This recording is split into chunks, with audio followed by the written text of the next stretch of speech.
The Icons of Real Estate Podcast. Are you ready to learn the proven money-making secrets from top-producing Icon agents? Ready to skyrocket your business? This podcast is for you. Tune in every week with your host, Tomasz Fonseca, and find out how to implement proven strategies to 10 times your business. From $3 million to $30 million in just 12 months. Brought to you by the Masters in Real Estate Marketing, Arter SEO.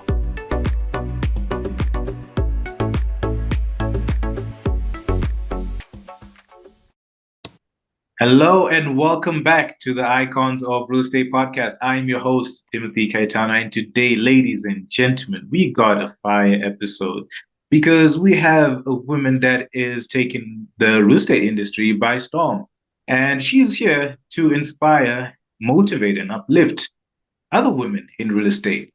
So you know what to do. Get your friends, gather around, get your popcorn because you do not want to miss this episode.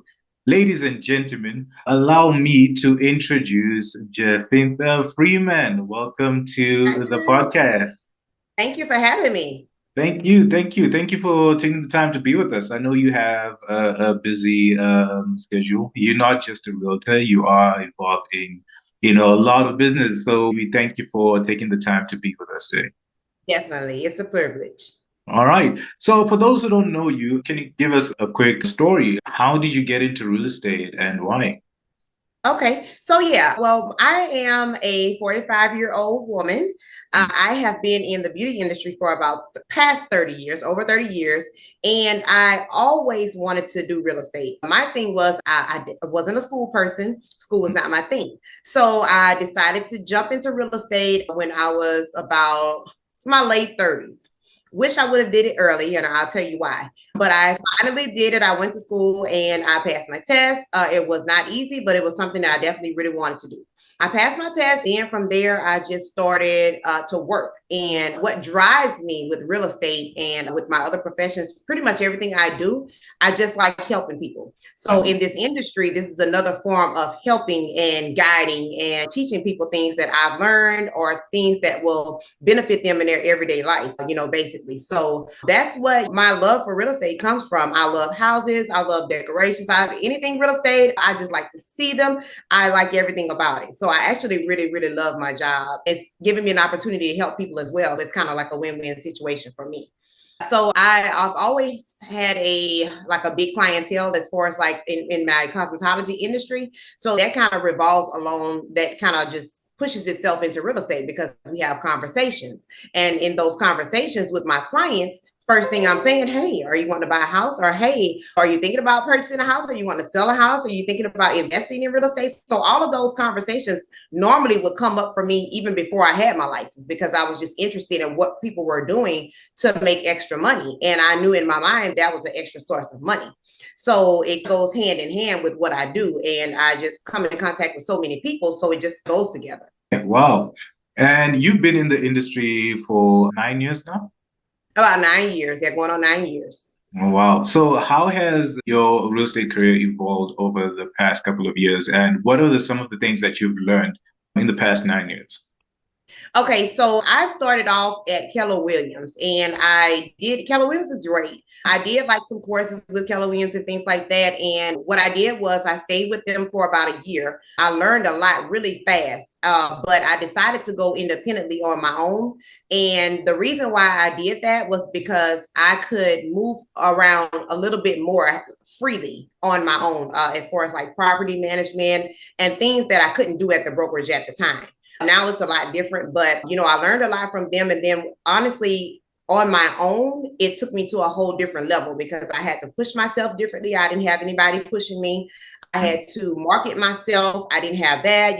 Everything is organically done by me. My websites, I had to build them myself. I didn't have any things that were given to me. So I took the hard route really early, but I'm good with customer service. I'm good with marketing, and I'm good with those things to bring in myself clientele. Early on, I learned in real estate that investment is like another form of money. Investments it's like generational wealth, basically.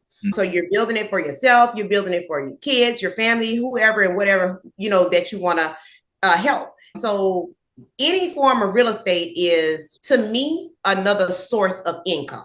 Whether you're selling, whether you're buying, whether you're investing, whether you're Airbnb, real estate is another source of income. So that's how I looked at it from the beginning. And that just elevated me to a different level. I wanted to push myself to a different level and a different standing. Every year I try to reinvent myself, trying to keep up with the trends, whether it's TikTok, whether it's Instagram, the Reels, podcasts, everything that goes along with real estate, I started following. Then I started to develop a name for myself. And when I developed the name for myself is when my business started to grow. So now I'm still growing and evolving. And look, I'm here. So this is a great opportunity for me to put some more information out there that will help people again. And that's how I ended up here. I'm definitely grateful for you guys interviewing me. And this way I can get the message out about some things that I definitely like to speak on and different things that I think are very challenging in the home buying process or the home selling process and things like that. So, yeah. Yeah. All right. Yeah. So let's get into it. You mentioned you are passionate about helping people.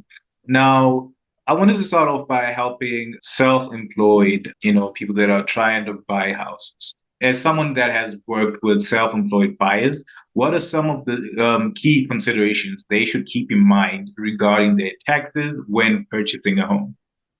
Okay, so a big thing with self-employed people, and I had this problem as well before I got into real estate, and I didn't have an understanding. I think it's about the knowledge of the things that has to go on before the home buying process, which includes self-employed. As self-employed people, we make a lot of cash a lot of times, especially in my industry, in the barber and cosmetology industry. We make a lot of cash and we make money really fast. So a lot of that money goes in our pocket. And the thing about when you're trying to purchase a house or when you're trying to purchase anything, not just a house, and you're trying to invest in things, you have to show your income. And in order to show income, you have to put your money into the bank. I always kind of call it mattress money, but you can't keep your money at home and keep it in a safe. You have to show it. It has to go through a bank. It has to literally meet the standards of a certain type and, like a monetary income. So in order to do that, it has to revolve around in the system. And in the system, I mean, it has to go through banks. It has to go through your Cash App, whether you have to go put it in the bank or whether you have a card connected to a bank.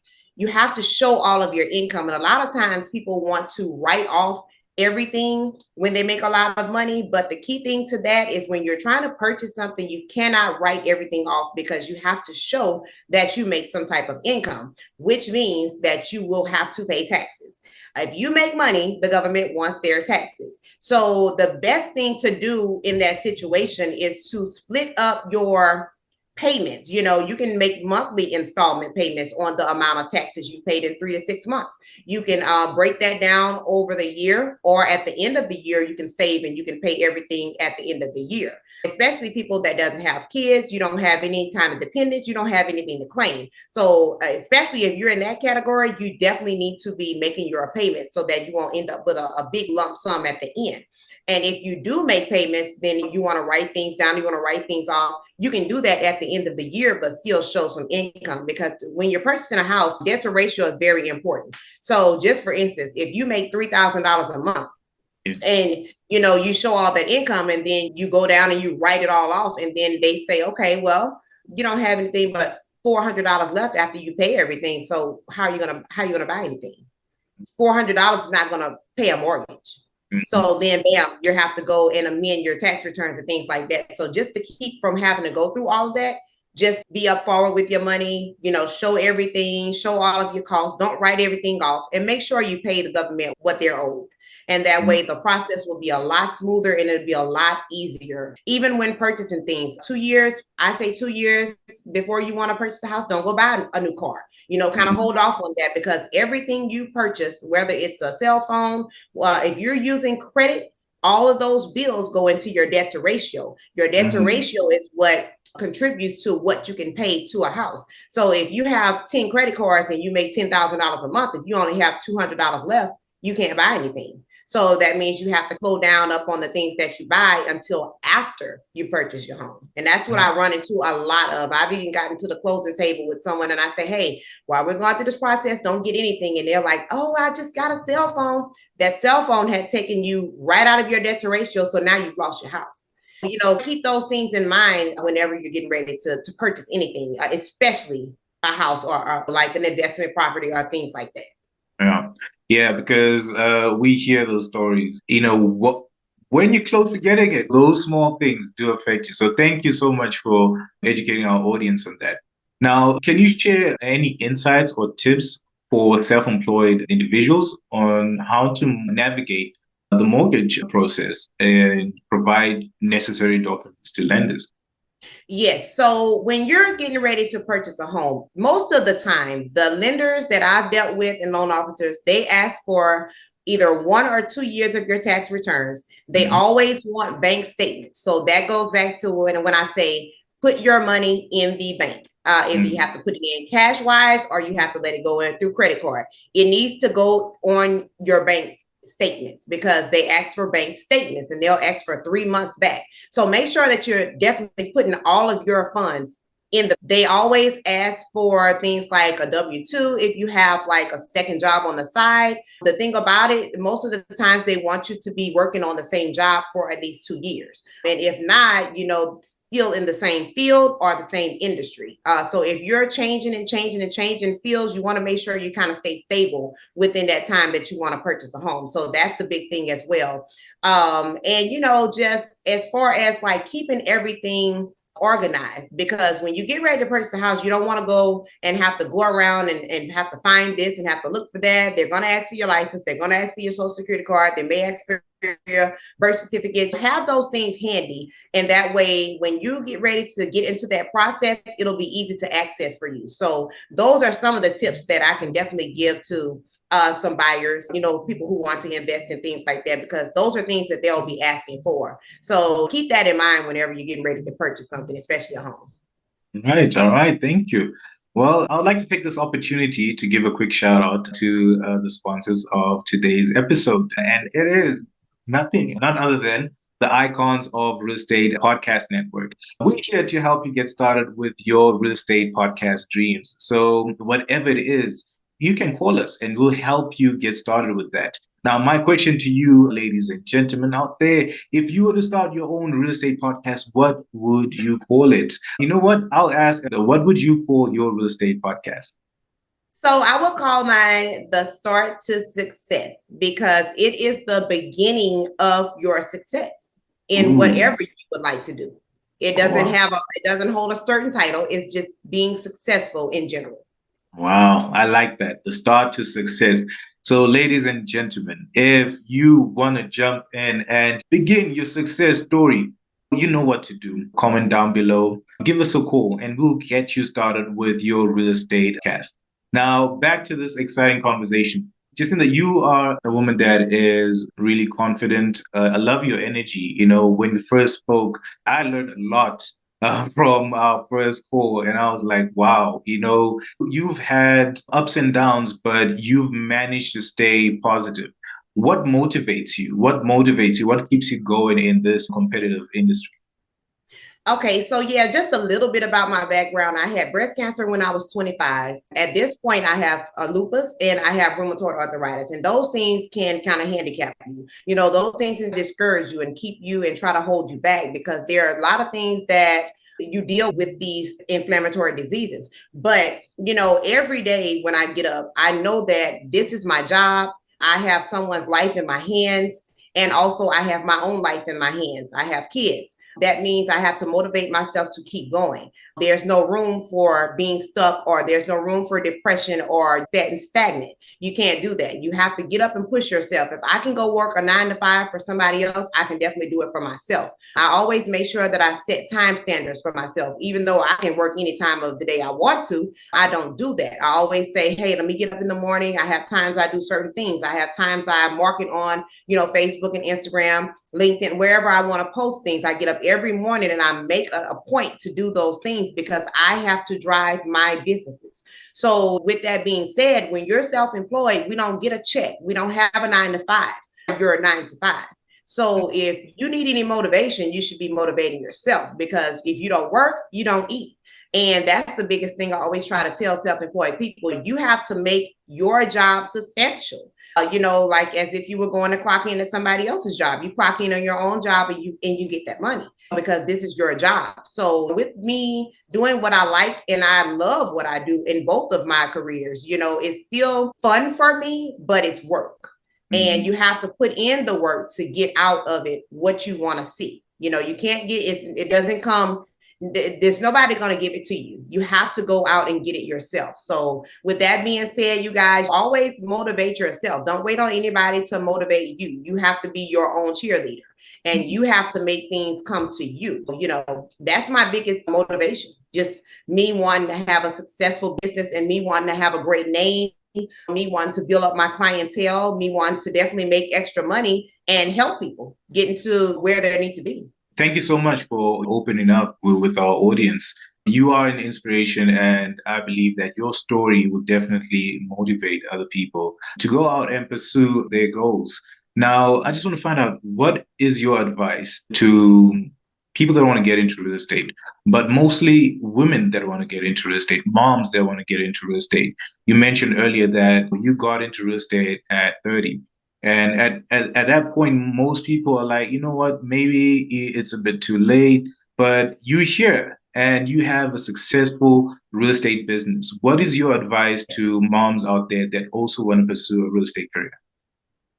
Okay, so first of all, it's never too late. It's never too late. If you're living and you're breathing, then you can do what you want to do. You just have to focus. You have to make a plan. So I honestly think if you sit down, you write your plan down, and you follow the markers, start step 1. Hey, I need to go to school. Step 2, then I have to take my test. Step 3, I have to find a brokerage. Step 4, you write down what you want to accomplish and you follow that. Don't let anything hold you back. It may be a day or two you may feel under weather or you may just feel discouraged, but take a day off, fine. But get up and get back going. You have to keep motivating yourself to complete your plan.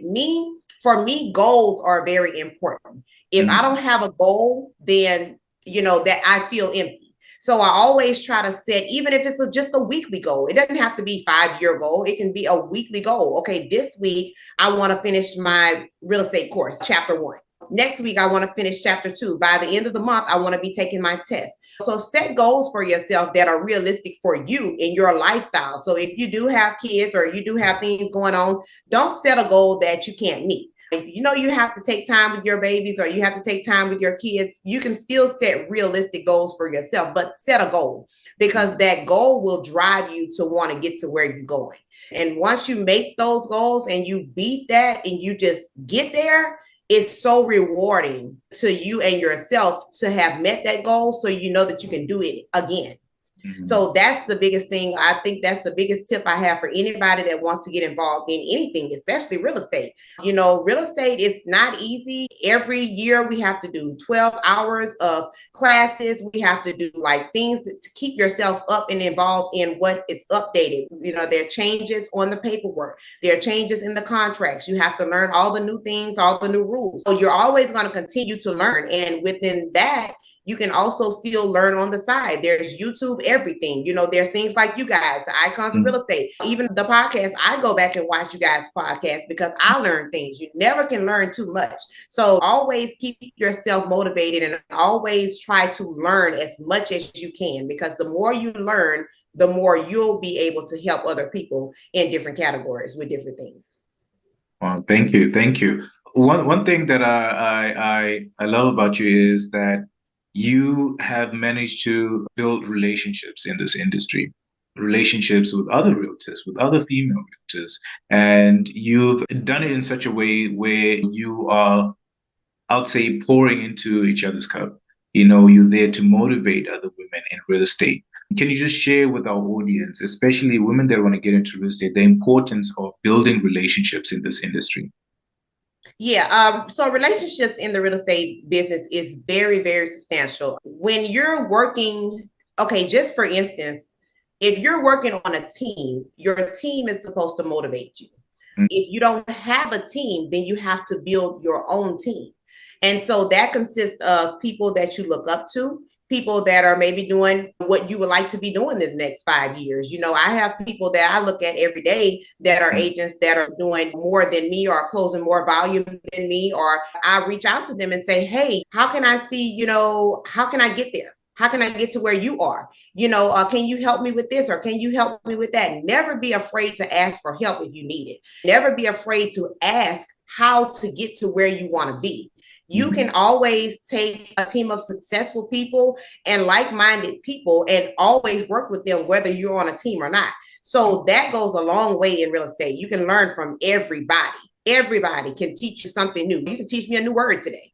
It's so many things that you can learn new in real estate from women, men, but especially as a woman, you want to motivate each other, especially if you have a family, you have kids, you get discouraged. We all have to stick together and say, hey, if you can't do a showing today, I'll do it for you. Hey, if you need me to help you with that paperwork, I can help you. Because you're always going to have to call somebody. We don't know everything. No, the top realtors don't know everything. So you're always going to want to keep somebody at your side that you can call and say, hey, I need a favor. Can you help me with this? Or what's going on new? If you happen to miss things, you always want to build those relationships, because those relationships go very far. Even if I'm in Baton Rouge, Louisiana, I know people in Texas, I know people in Alabama, I know people in Colorado. Those people are my referrals, my go-to. So if I can't get out there and show a property, or to write up a contract, I need that help and that assistance so that we both can make sure that these people are taken care of.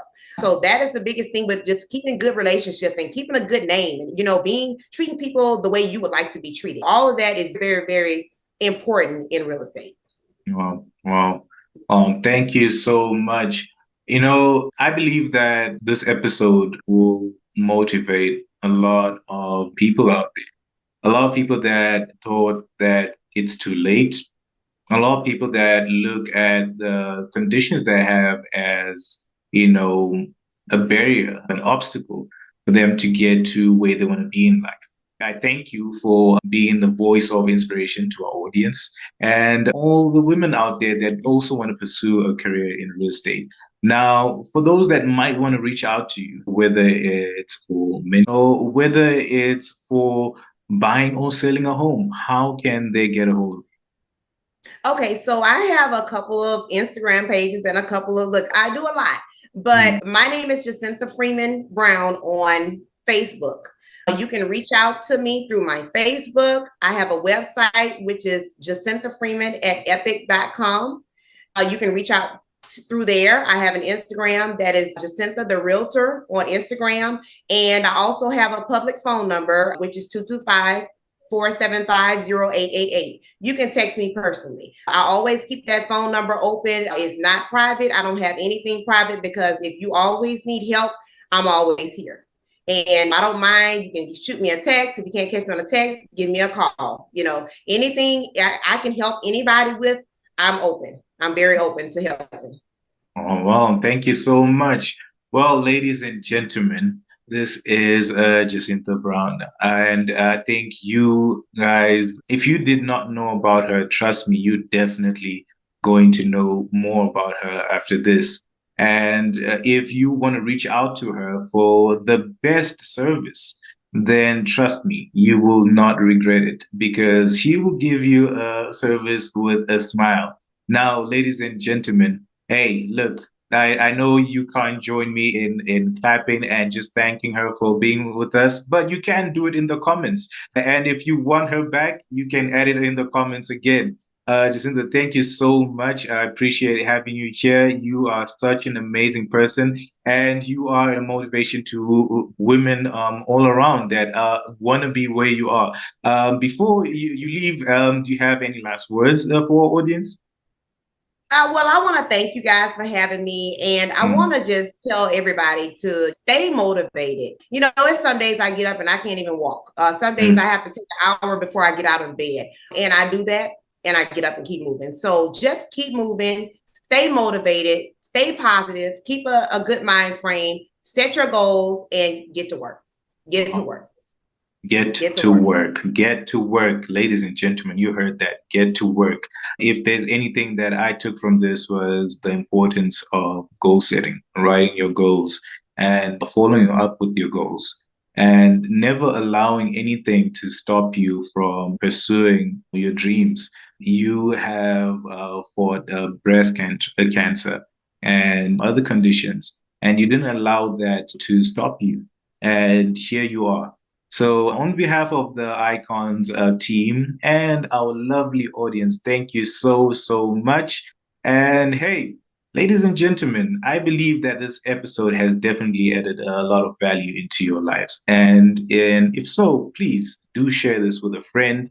Hit the like button, and you know what that does. It helps other people also get this inspiring message. Now, from me, Timothy Kaitana, and the lovely Jacintha Freeman, we will see you guys soon. Take care.